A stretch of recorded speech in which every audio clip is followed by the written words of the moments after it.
Olá, meus queridos, sejam muito bem-vindos à nossa aula de língua portuguesa. Eu sou a professora Vanessa Mafra. Vamos verificar o nosso conteúdo. Aula de número 20, objeto de conhecimento, as vanguardas europeias e modernismo brasileiro. Detalhamento, a Semana de Arte Moderna e a influência das vanguardas, características do modernismo brasileiro. Estudo de artistas e obras influenciadas pela Semana de Arte Moderna. Tarsila de Amaral, com a pintura Abapuru, de Mário de Andrade, com o livro Macunaíma, e Heitor Villa-Lobos, com a música As Bachianas Brasileiras. Muito bem, então vamos para a nossa aula.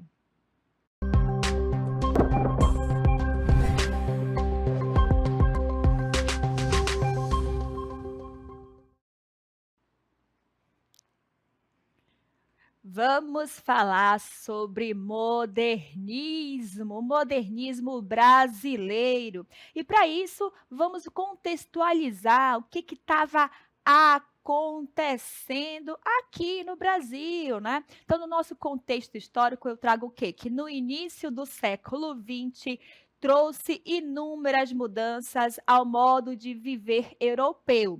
A arte, portanto, precisava acompanhar essas mudanças. Então, vinham à tona as vanguardas, artísticas e, com elas, a consolidação da modernidade. Então, as vanguardas que aconteceram no século XX, que movimentou aí o lado artístico, Aqui no Brasil também começou a se modernizar. As primeiras indústrias começaram a se instalar na cidade de São Paulo e a produção de café no interior paulista gerava muito o que? Receita de exportação, transformando esse estado em um novo centro econômico brasileiro. Então, ali, São Paulo teve esse destaque através do café, certo? Além disso, em 1922 foi o cenário da independência do Brasil. Assim, era o cenário ideal para a renovação artística nacional.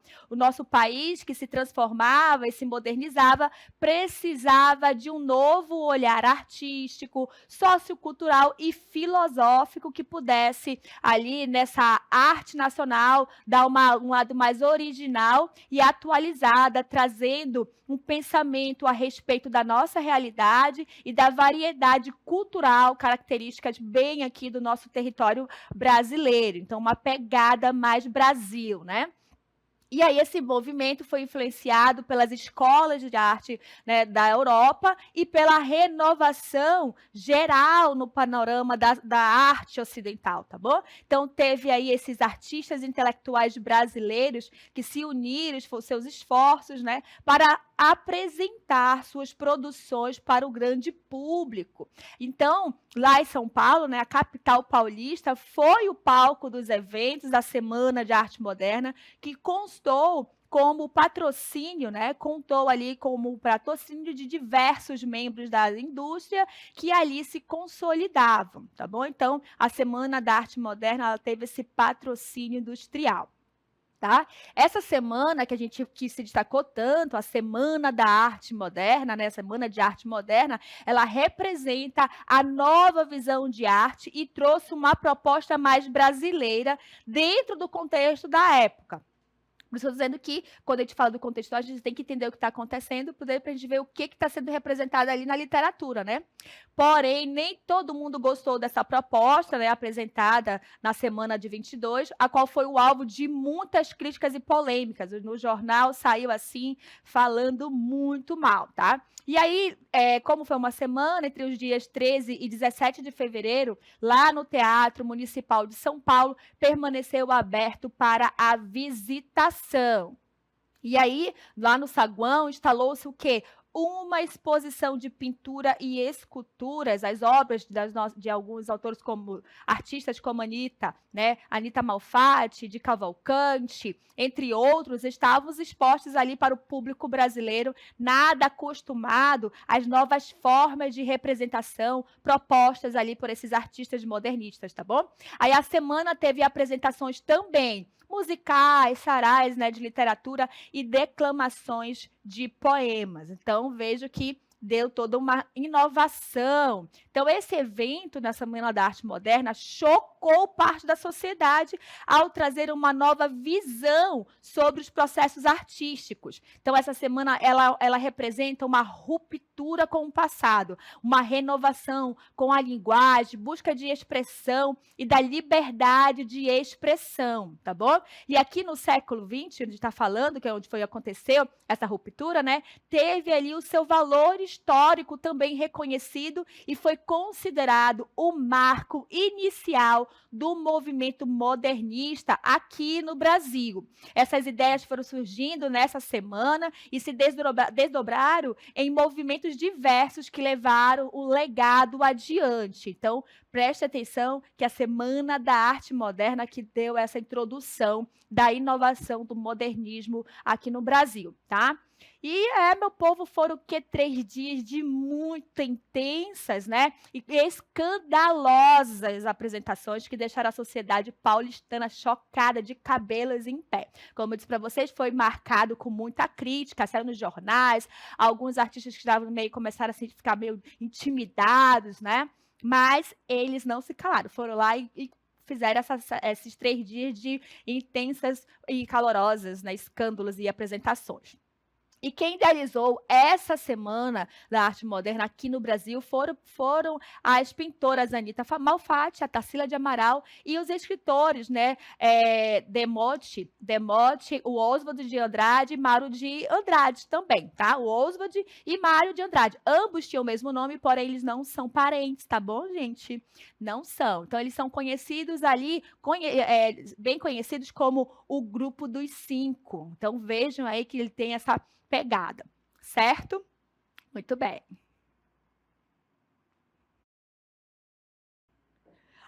Muito bem, então falamos do nosso contexto e agora as obras que foram influenciadas pela Semana de Arte Moderna. A gente já sabe que o modernismo teve essa influência das vanguardas europeias, então aqui, como a semana foi a introdução desse movimento no Brasil, então teve essas obras que foram influenciadas, que deram esse ponto, né, inicial desse movimento. Então, vejam só, a primeira obra aqui que eu apresento para vocês é a obra pintada em 1928 pela artista Tarsila de Amaral.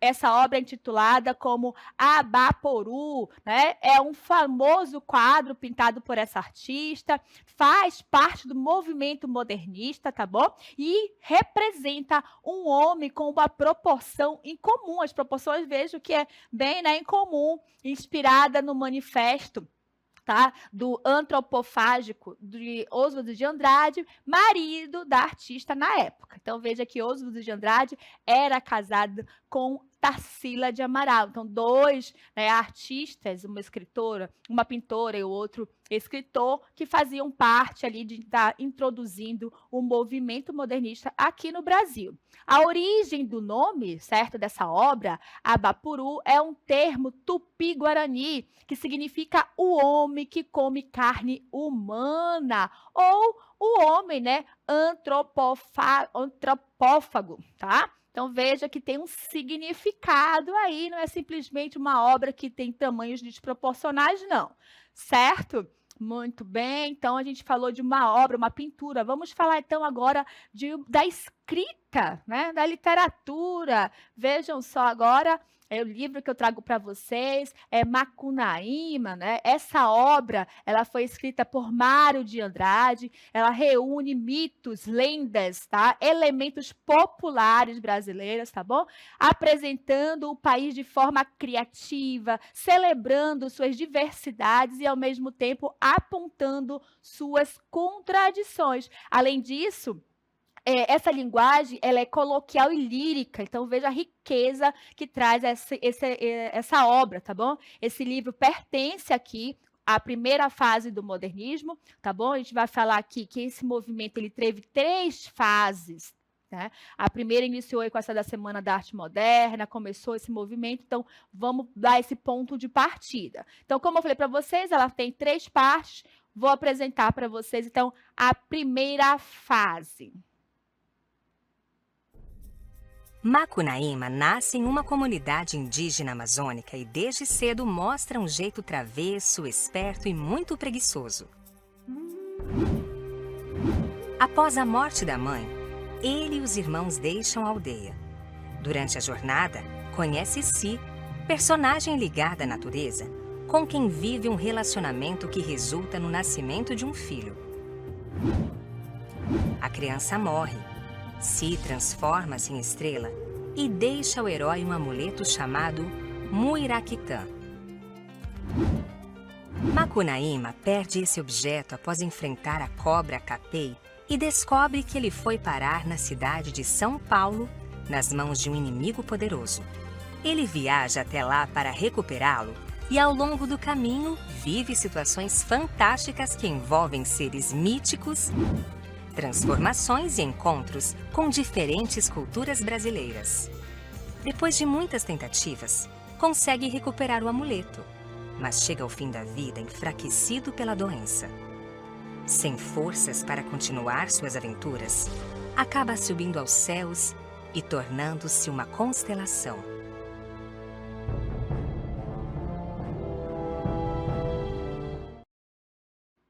Muito bem, então vejo aí que vocês conheceram um pouco da obra Macunaíma, que deu o pontapé na primeira fase do modernismo. Agora vamos conhecer um pouquinho mais essa fase? Vejam só. Primeira fase, conhecida também como heróica ou de destruição, destruição dos valores do passado e a busca pela identidade nacional. Segundo Menotti Del Picchia, o grupo, né, da semana não formulou um código, formou ali o quê? Uma consciência, um movimento libertador, tá? A integrar nosso pensamento e nossa arte. Então, ele vê aí que ele vai integrar o pensamento e a arte na passagem, paisagens, tá bom? E no nosso espírito dentro da autêntica brasilidade. Então, vejo aí que eles querem pegar pensamentos, a arte da paisagem, né, do espírito brasileiro e mostrar essa identidade através de todas as formas de expressão artística. Tanto que na primeira semana, na Semana de Arte Moderna, a gente viu que teve ali música, né, as pinturas, apresentações de sarau, os livros, poemas. Então, veja que ela pegou mesmo todas as formas de expressão de arte, que é bem bacana, tá? Nessa primeira fase, ela tem características que vão ali enquadrar as produções com essa pegada de identidade. Então, vejam só as características. Nessa primeira fase, vai ter o quê? Uma fase mais radical e nacionalista, tá bom? Busca por uma identidade nacional. Então, eles estavam cansados, meio que de reproduzir o que vinha muito da Europa. Apesar desse movimento ter sido influenciado pelas vanguardas europeias, veja que ainda vem ali da Europa, certo? Só que eles pegam essa sede de mudança que as vanguardas europeias apresentavam, eles querem fazer a mudança também aqui, só que agora voltado para o estilo de vida brasileiro, a cultura mesmo, sociocultural, político, tá bom?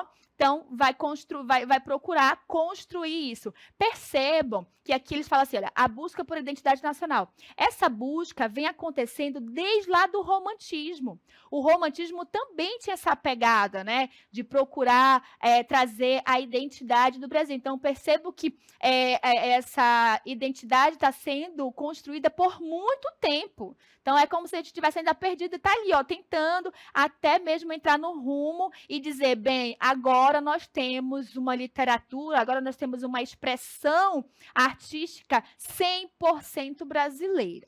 Tá? Maior liberdade formal, com rupturas da sintaxe, presença de regionalismo e linguagem informal, valorização do folclore, arte e cultura popular brasileira, uso de versos livres que não possuem o que? Métrica, medida, certo? A gente vê ali dos parnasianos, por exemplo, eles buscavam muito a métrica, a perfeição. Então, eles contavam, se o primeiro verso tinha lá 5 sílabas poéticas, os outros também, então eles procuravam sempre ter essa métrica ali contadinha. Aqui, no modernismo, eles já estão ali abrindo mão dessa perfeição, eles já querem uns versos livres, sem ter essa necessidade de estar contando, tá?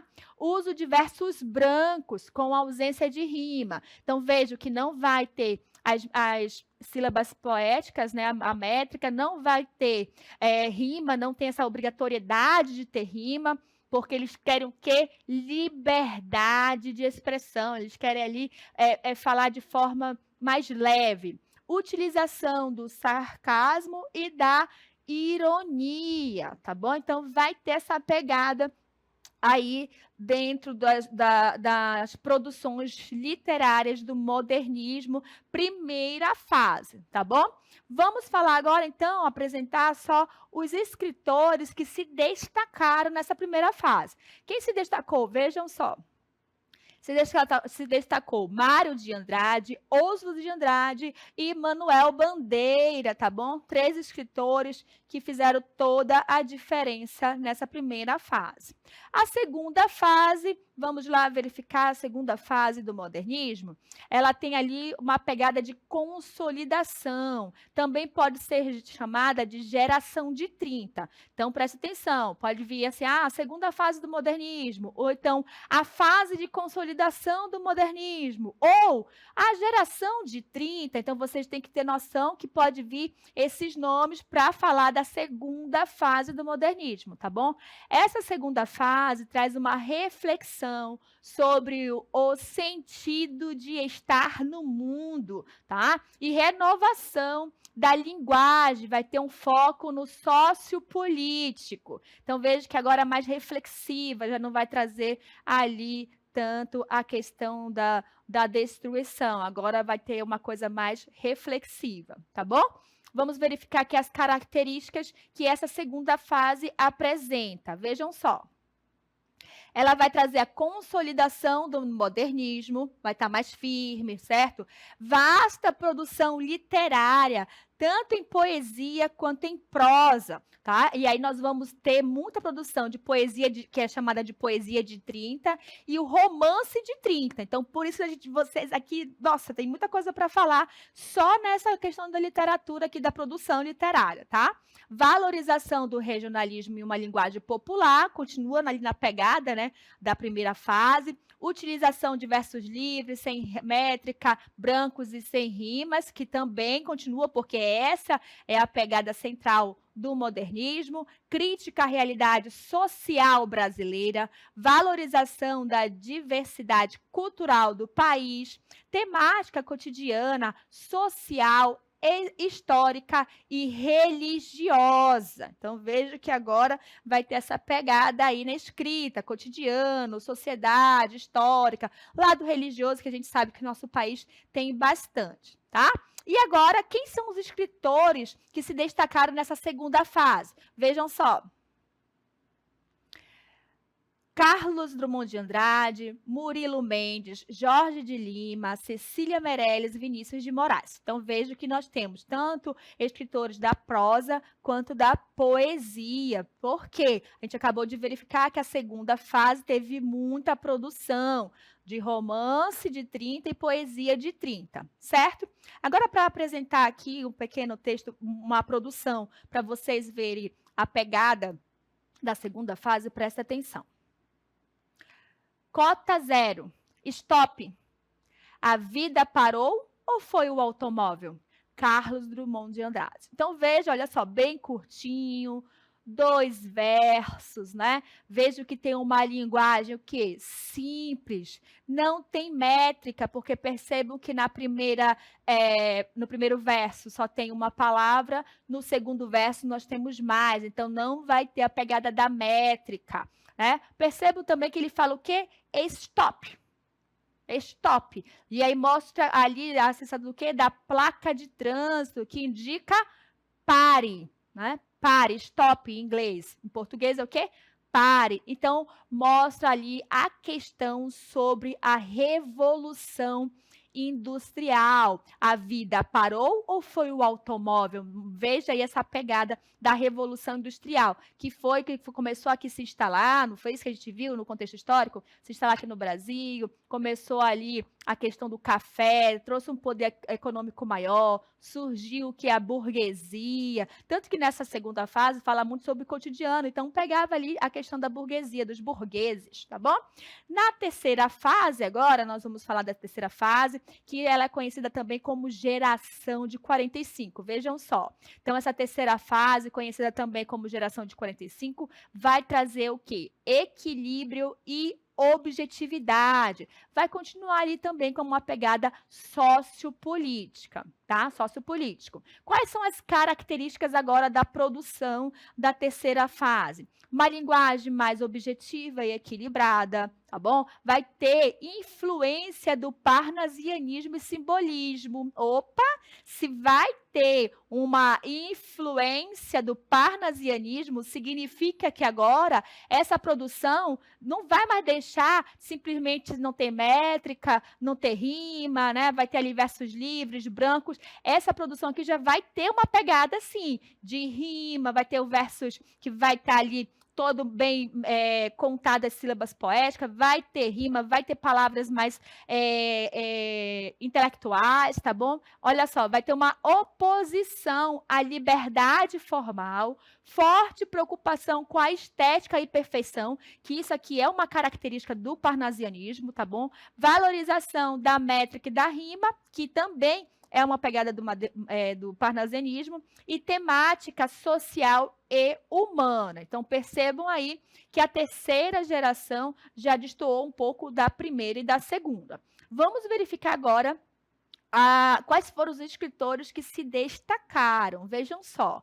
Quem se destacou aqui foi Mário Quintana, tá bom? João Cabral de Melo, Guimarães Rosa e Clarice Lispector. Foram os nossos escritores, nossos autores que tiveram grandes produções e se destacaram nessa terceira fase do modernismo. Para representar as características, um texto dessa terceira fase, prestem atenção ao texto.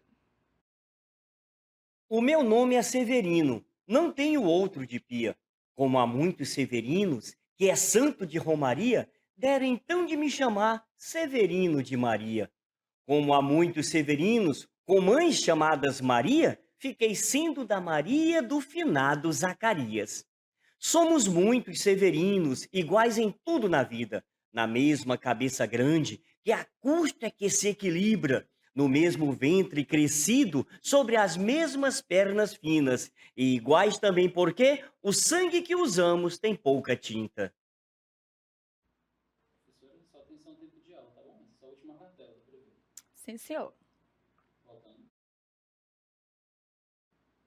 Muito bem, Morte e Vida Severiana, presta atenção, que é um texto bem forte, tá bom? Então, ele representa o quê? Como o nome já diz, olha, vida e morte, tá bom? A vida é tão sofrida, ela é relatada ali a caminho para a morte. Então, veja que é um caminho para a morte. A pessoa já está sofrendo. Se vocês prestarem atenção, o personagem vai mostrando ele definhando até chegar à morte, tá bom? Então, ali, o personagem também, ele é o quê? Individualizado, tá bom? Então, o personagem se individualiza, tá? Preste atenção que ele tem uma hora que ele fala assim, somos muitos severinos, ó, somos muitos severinos. Então, ele mostra ali uma anulação de existência, tá bom? Pelas desigualdades sociais. Então, mostra que não é ele, apesar dele ter um personagem se individualizando, mas quando ele utiliza são muitos severinos, mostra que muitas pessoas ali passam pela essa mesma situação, estão vivendo esse sofrimento, tá? Descreve o físico também. Presta atenção que lá no texto ele fala o quê? Cabeça grande, pernas finas. Então, veja que é uma pessoa o quê? Desnutrida. Então, mostra que a cabeça dele está grande, que a perna está fininha porque ele está franzino. Então, mostre ali ele definhando de fome. Por isso que olha o título, né?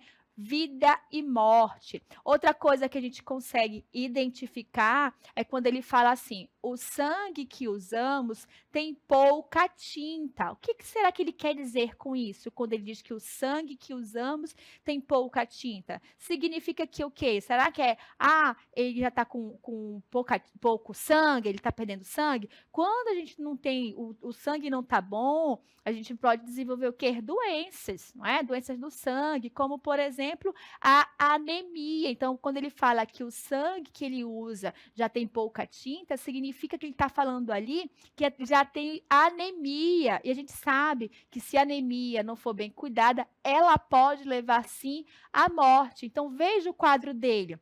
Né? Mostra ali uma desnutrição, onde ele consegue descrever o seu corpo, falando que já está desproporcional, porque ele já está com a cabeça muito grande, as pernas muito finas, provavelmente a barriga às vezes está um pouco mais elevada, não porque ele comeu muito, mas porque vai inchando, por vermes, enfim, né? E logo em seguida ele termina ali falando também da questão de anemia, mostrando ali todo o percurso, a caminhada para a morte, retratando ali a vida de diversas pessoas que passam por necessidades, principalmente no sertão, tá bom? Presta atenção que tem essa pegada do sertão. Por isso que ele fala que vida e morte, caminhada caminhada para a morte, né? E aí ele fala, somos muitos severinos, representando um povo que sofre. Certo, gente? Muito bem, hoje falamos sobre o modernismo no Brasil, tá? Vimos que o modernismo tem ali a influência das vanguardas europeias, porém traz a pegada de o quê? De identidade brasileira, produção brasileira. Tá bom? Eu espero que vocês tenham gostado. A gente fica por aqui e até a próxima. Tchau, tchau.